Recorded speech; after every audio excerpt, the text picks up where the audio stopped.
চীনে নতুন ভাইরাস আতঙ্ক, এশিয়ার দেশগুলোতে ছড়িয়ে পড়ার শঙ্কা। বিচারালয়ে দুর্নীতি অনিয়ম বন্ধের পদক্ষেপ, সরাসরি ফোনে অভিযোগ করলে আইনি সমাধান। উত্তরাঞ্চল সহ বিভিন্ন জেলায় শীতের দাপট, বাড়ছে ঠান্ডাজনিত রোগবালাই, দুর্ভোগে দরিদ্র মানুষ।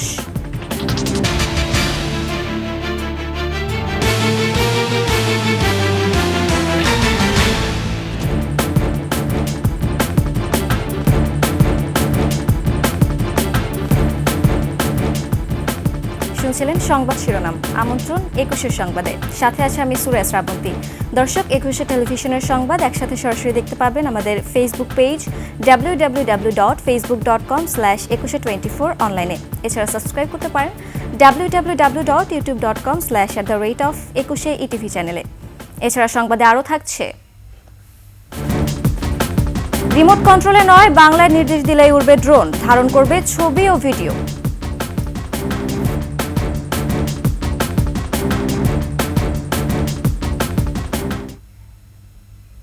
চীনে নতুন করে মহামারী ছড়িয়ে পড়ছে বলে সামাজিক যোগাযোগ মাধ্যমে গুঞ্জন উঠেছে। শুধু তাই নয়, একাধিক হাসপাতালের ভয়াবহ চিত্রও ছড়িয়ে গেছে নেট দুনিয়ায়। এ নিয়ে প্রতিবেদন প্রকাশ করেছে সংবাদ সংস্থা দি ইকোনমিক টাইমস ও রয়টার্স। প্রতিবেদনগুলোতে বলা হয়, ভাইরাসটির সংক্রমণ বাড়ার শঙ্কা দেখা দিয়েছে এশিয়ার দেশগুলোতে। তবে চীন আর বিশ্ব স্বাস্থ্য সংস্থা WHO এ নিয়ে এখনও জরুরি অবস্থা ঘোষণা করেনি। আফসানা নীলার ডেস্ক রিপোর্ট। কোভিড-19 মহামারীর পর চীন আর জাপানে দ্য হিউম্যান মেটানিউমোভাইরাস HMPVর প্রাদুর্ভাব বেড়েছে। ইনফ্লুয়েঞ্জা ধাঁচের এ ভাইরাসে এরই মধ্যে অনেকে আক্রান্ত হয়েছেন। ভাইরাসটি করোনার মতোই ভয়াবহ আকার ধারণ করতে পারে বলে সতর্ক করেছেন চিকিৎসক ও জনস্বাস্থ্য বিশেষজ্ঞরা। ভাইরাসটি এশিয়ার অন্যান্য দেশেও ছড়িয়ে পড়েছে বলে সংবাদ প্রকাশ করেছে দ্য ইকোনমিক টাইমস।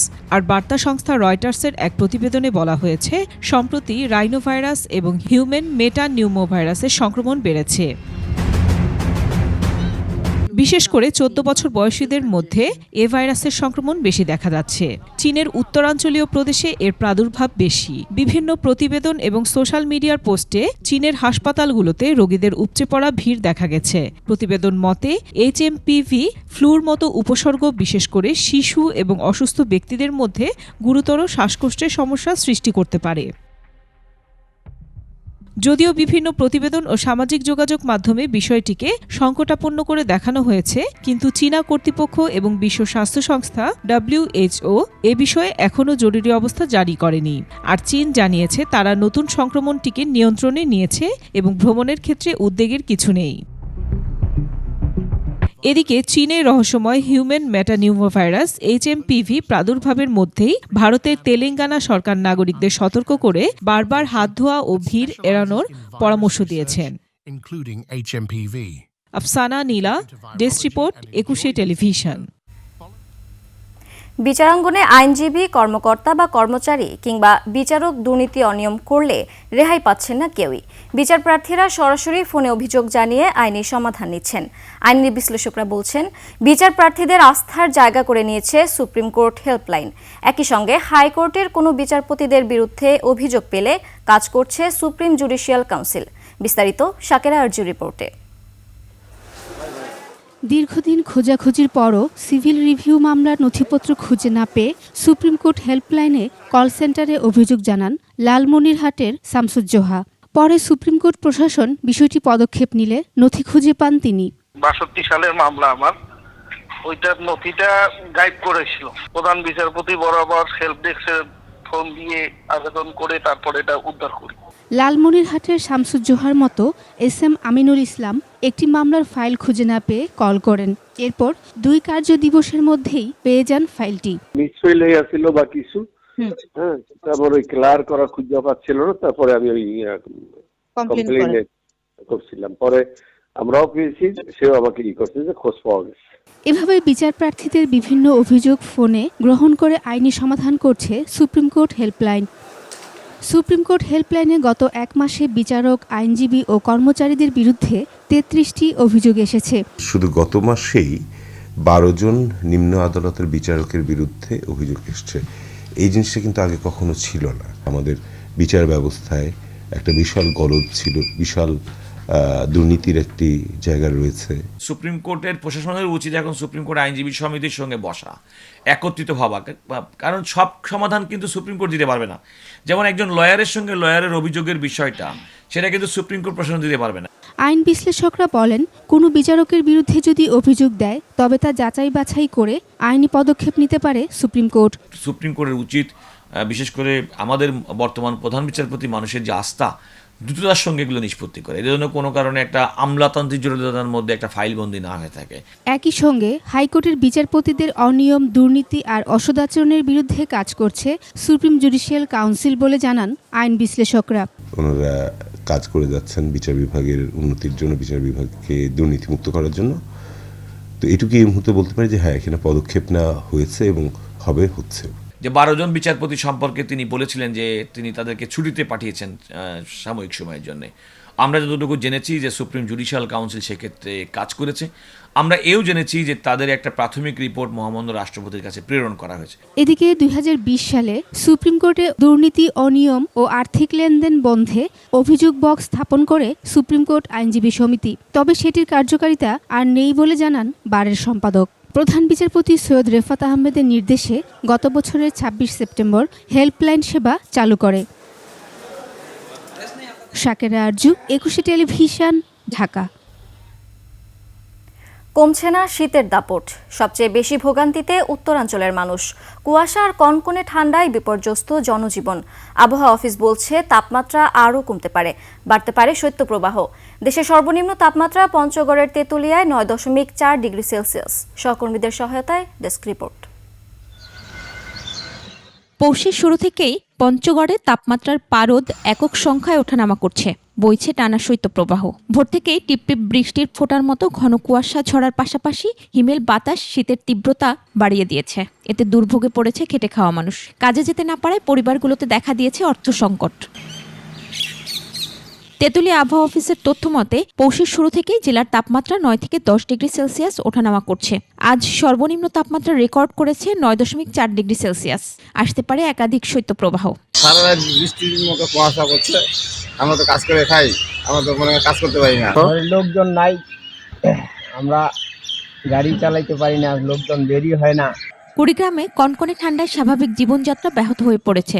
দিনের বেলা তাপমাত্রা কিছুটা বৃদ্ধি পেলেও সন্ধ্যার পর শীতের তীব্রতা বাড়ে। কুড়িগ্রাম আবহাওয়া অফিস বলছে গত 4 সপ্তাহ ধরে এই অঞ্চলের তাপমাত্রা 9 থেকে 13 ডিগ্রি সেলসিয়াস।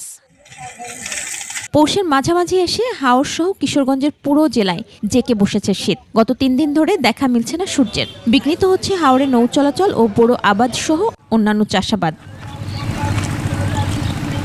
এদিকে দুদিনের তীব্র শীতে মাদারীপুরে জনজীবন ছিল বিপর্যস্ত। তবে তাপমাত্রা বাড়ায় কিছুটা স্বস্তি ফিরেছে। সকালে কুয়াশাচ্ছন্ন থাকলেও শীতের তীব্রতা খুব একটা নেই। শীতের পরিবেশ দুই দিন খুব ভয়াবহ অবস্থা গেছে। 2 দিনের তুলনামূলক আজকে একটু 2 দিন কম। বিক্রি কেনা বেচা একটু কম ছিল, অনেক অসুস্থ হয়ে পড়ছিলাম। এখন একটু ভালো পরিবেশ, মানে ভালো ঠান্ডা আবহাওয়া মানে কম আছে। কয়েকদিন ধরে ঠান্ডার পরিমাণ অনেক বেশি ছিল, কাজ করতে অনেক কষ্ট হয়েছে। মহিমা পলি, ডেস্ক রিপোর্ট, 21 টেলিভিশন। নিচে সংবাদ বিরতি। যখন ফিরছি তখন অন্যান্য সংবাদের সঙ্গে আরও থাকবে খেজুর রসে চুন আর নিম্নমানের চিনি মিশিয়ে তৈরি হচ্ছে গুড়। চরম স্বাস্থ্য ঝুঁকি বলছেন চিকিৎসকরা। আবার আমন্ত্রণ 21 সংবাদে। রিমোট কন্ট্রোলে নয়, বাংলায় নির্দেশ দিলেই উড়বে ড্রোন আচার্য। ভয়েস কমান্ড বাংলা ভাষায় থাকা এটি প্রশিক্ষণহীন অদক্ষ মানুষও চালাতে পারবে। ইংরেজি এমনকি বাংলাতে পড়তে ও লিখতে না পারলেও এই ড্রোন উড়ানো যাবে। এটি ভালো মানের ছবি ও ভিডিও ধারণ করতে পারে। আচার্য বিশ্বের প্রথম বাংলা কমান্ডে চলা ড্রোন বলে দাবি করেছে Lalmonirhat Bangabandhu Sheikh Mujibur Rahman aviation and aerospace বিশ্ববিদ্যালয়ের শিক্ষার্থীরা। লালমনিরহাট প্রতিনিধি গোকুল রায়ের পাঠানো তথ্য ছবিতে ডেস্ক রিপোর্ট। লালমনিরহাটে Bangabandhu Sheikh Mujibur Rahman aviation and aerospace বিশ্ববিদ্যালয়ের উড়োজাহাজ প্রকৌশল বিভাগের প্রভাষক ইশতিয়াক ইবনে সালাম 9 শিক্ষার্থীকে নিয়ে তৈরি করেছেন ড্রোন আচার্য। এর সাথে যুক্ত শিক্ষার্থীরা জানান, আগে যিনি কখনো ড্রোন ওড়াননি তিনিও এটি ওড়াতে পারবেন। বাংলা ভাষায় কমান্ড দেয়া যায় বলে এটি প্রান্তিক মানুষদের জন্য উপযোগী। একজন সাধারণ কৃষক যার অনেক বড় জমি আছে এবং সে তদারকি করা প্রয়োজন, তিনি শুধুমাত্র মুখে বলার মাধ্যমে এই ধরনের কাজগুলো করতে পারবেন। বাংলাদেশের সাধারণ মানুষরা যেন এই ড্রোনটা ভালো সহজেই ব্যবহার করতে পারে। বাংলাতে কথা বলতে পেরেই তারা যাতে আমাদের এই ড্রোনটি উড়াইতে পারে, এই চিন্তা থেকে আমরা এই ড্রোনটি বাংলা ভাষায় কমান্ডে নিয়ে এসেছি। ড্রোনটি স্বয়ংক্রিয়ভাবে শুধু ভয়েস কমান্ড দিয়ে ওড়ানো, চালানো, ছবি তোলা, ভিডিও করা সহ যে জায়গা থেকে উড়বে সেখানে ফিরে আসবে। বামে যাও। এছাড়া এই ড্রোন দিয়ে কৃষিকাজ, নজরদারি, ভূমি জরিপ, পোকামাকড় দমনে কীটনাশক ও সার ছিটানো, সামরিক নিরাপত্তা ও আগুন নেভানো সহ অনেক কাজ করা যাবে বলে দাবি করেন উদ্ভাবক দলের প্রধান। আমাদের তৈরি যে ড্রোন, এইটা ব্যবহার করতে কোনো রকমের প্রশিক্ষণ, দক্ষতা, অভিজ্ঞতা কিছুই লাগবে না। আমাদের ড্রোন কিন্তু একটা অনন্য ভূমিকা রাখতে পারে অগ্নি নির্বাপনের ক্ষেত্রে। কৃষিক্ষেত্রে যেই কীটনাশকগুলা মানুষের জন্য ক্ষতিকর, সেগুলা মানুষ দ্বারা না ছিটিয়ে আমরা কিন্তু এই ড্রোনের মাধ্যমে ছিটাতে পারি। আচার্যের ওড়ার সীমানা প্রায় 4 কিলোমিটার। 50,000 টাকা খরচে তৈরি করা হয়েছে আচার্য। তবে বাণিজ্যিকভাবে তৈরি করলে দাম কমে যাবে বলে মনে করেন উদ্ভাবকেরা। Bonushri Dolly, desk report, 21 television. এবার আভিভা ফিন্যান্স লিমিটেড বাণিজ্য সংবাদ।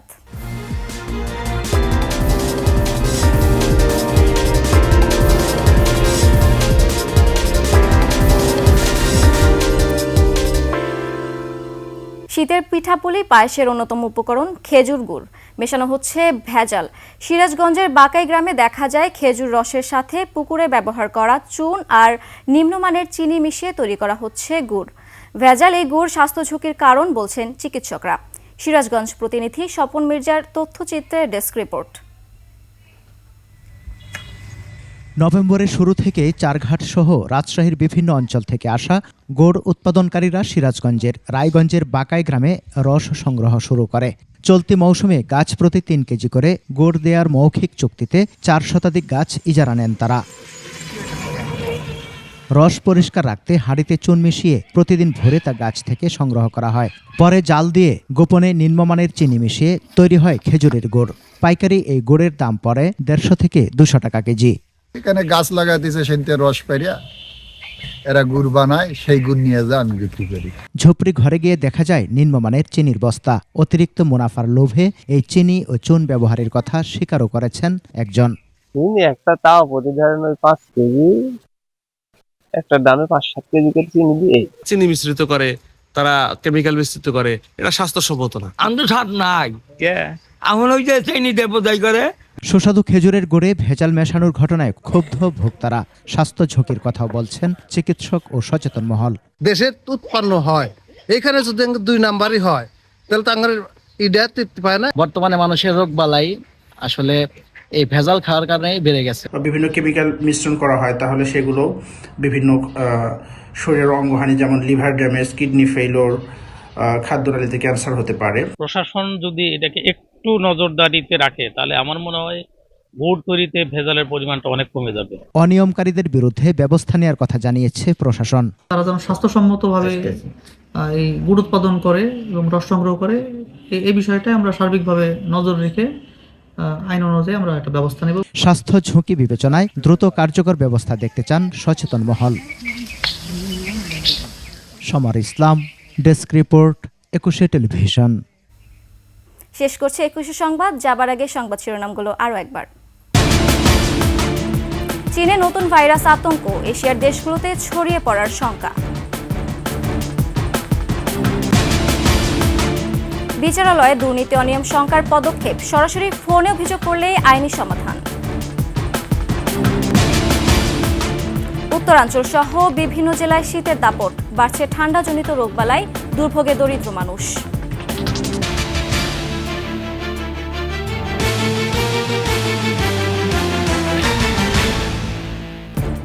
সর্বশেষ সংবাদ জানতে ডায়াল করুন 2021 নম্বরে, আর ভিজিট করুন 21-tv.com ওয়েবসাইটে। ফেসবুকে ভিজিট করতে পারেন www.facebook.com/2124 অনলাইনে। এছাড়া সাবস্ক্রাইব করতে পারেন www.youtube.com/@21ATV চ্যানেলে। এতক্ষণ সঙ্গে থাকার জন্য ধন্যবাদ। পরবর্তী সংবাদ 11টায় দেখার আমন্ত্রণ রইল। 21-এর সাথেই থাকুন।